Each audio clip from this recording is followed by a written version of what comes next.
Amid Nigeria's ballooning debt stock, the federal government has been advised to curb borrowing and focus on developing robust policy frameworks that will spur economic growth and development.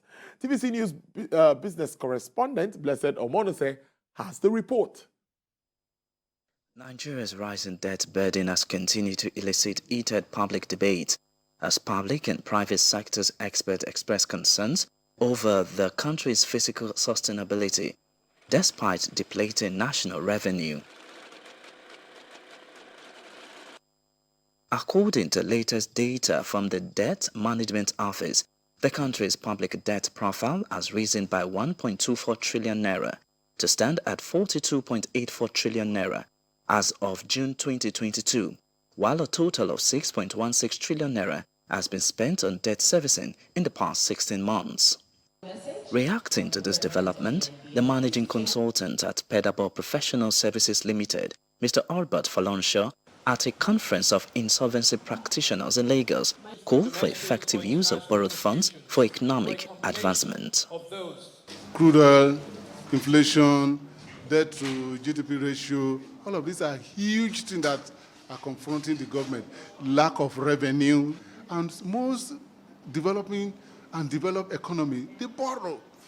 We may be saying our debt is huge, but the only way you can come out of debt, indebtedness is borrowing and having good governance. Given the volatile operating environment hampering the growth of foreign direct investment into the country, the federal government has been charged to create business-friendly policies that will spur more investment.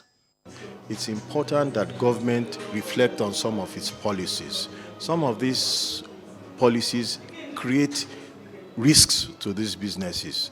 Exchange risk, inflation risk, things like that continue to create risks to businesses. Entrepreneurs want a certain environment where they can do business and then expect that the rules and regulations will remain the same. So government has to create that enabling environment, and that is what can continue to spearhead and improve entrepreneurship. Those of us who are citizens and stakeholders in this economy should continue to engage the relevant authorities and the government at all levels on the need to ensure an enabling environment for investors. With Nigeria's debt on the rise, putting the country at physical risk amid constant decline in oil production, the need to create an enabling and conducive environment for business growth cannot be overemphasized. Blessed Omonose, TVC News, Lagos.